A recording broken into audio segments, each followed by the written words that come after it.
Hello and welcome to your Fairy God Mentor. This is the show that inspires, encourages, educates, and supports expectant couples who desire to confidently navigate pregnancy, birth, and finding balance in an unbalanced world.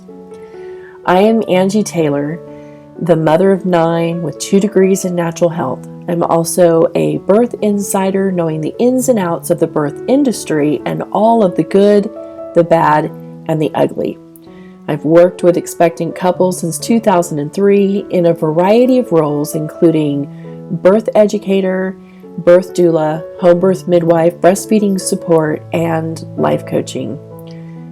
Sit back and enjoy hearing about all the things you never knew you never knew. Hello, so today let's talk about goal setting. I know, some of us love goal setting, some of us can't stand goal setting. The goal setting is the process of intentionally laying out the want or need for a better life or to be a better person in a step-by-step manner. And once the goal is clearly identified, a plan of action is created to accomplish it. Goal setting requires a thoughtful plan and a set of steps to be successful. It requires hard work and dedication. Goal setting is essentially deciding to take control of your life by identifying where you want to go and working toward that goal. It's my job as an ULA life coach and ambassador to inspire you to move from fear to love as you confidently create balance in 7 key areas of life. Those 7 key areas are fitness, finance, family, field, which is your career, faith, friends, and fun. So what exactly is ULA? Well, ULA is derived from the French expression ooh la la.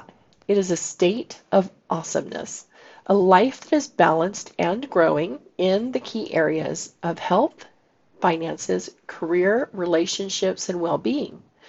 ULA is a destination, such as getting to ULA. It is describing actions, insights, and goals. That's so ULA. It's also the ultimate plan for achieving balance in an unbalanced world. ULA is an approach to the life you dream of by striving for more balance, less stress, and greater purpose in life's 7 key areas, which again are fitness, finance, family, field, which is your career, faith, friends, and fun. With ULA, you simply complete 3 steps to set ULA life goals. Step 1 is to complete the ULA wheel by assessing where you are right now. Step 2 is to create your ULA plan. In other words, where do you want to go? Step 3 is to create the ULA path by figuring out how you're going to get there. Now, ULA started in the late 1990s. The first book was written in 2011. I was introduced to ULA in 2012. I read the book and fell in love. Then life happened until April of 2021 when I packed my bags ready to walk away from my family. With no working vehicle in which to leave, I turned to ULA, and within a week, things were dramatically different in my life. Not 100% better, but dramatically different. I saw light at the end of a very long and dark tunnel. But how do you know if you're even ready to make changes? Well, change is unavoidable and the only constant in life. Few changes are under your control. But some things you can intentionally change, such as your behaviors, your thoughts, your feelings, and yes, even your habits. Successful, self-changing individuals follow a powerful, and perhaps more importantly, controllable and predictable course. It's important to know what stage you are in for the specific problem you want to overcome, even if you are not ready to act. You can set the change process into motion.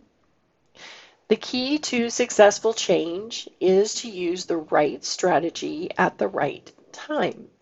Because as we all know, there are no magic pills, plans, or potions. You can learn new skills, draw upon your own inner strength, enhance your self-sufficiency, and avoid becoming dependent on others for solutions to your problems, thereby building your own self-confidence for the future. In other words, listening, trusting, and surrendering to your own intuition. Failure is often due to a lack of guidance or the lack of confidence in the guidance you are receiving from your intuition. You do not have to reinvent the wheel. Simply be willing and open to learn. The book Changing for Good by Doctors James Prochaska, John Norcross, and Carol DiClemente can help.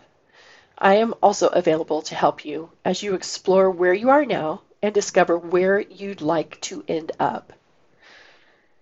So change is a process, and a change process is any activity that you initiate to help modify your thinking, feeling, or behavior. In change, timing is everything.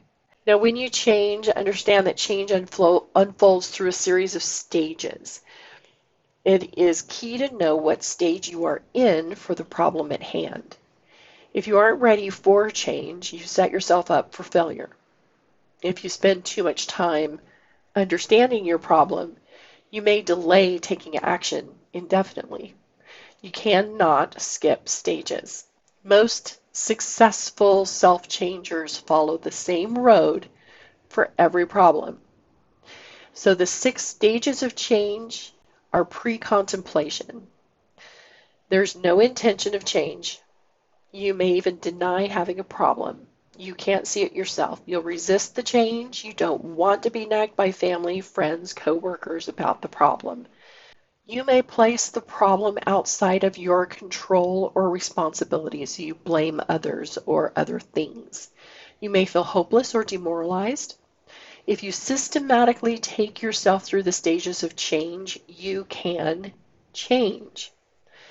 Then there's contemplation. This is where you acknowledge the problem and begin to seriously consider changing it.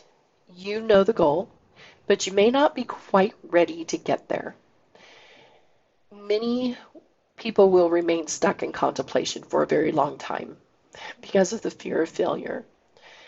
You are ready for the next stage when you focus on the solution rather than the problem, and when you think more about the future than about the past.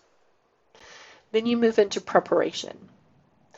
Most are planning to take action within the next month.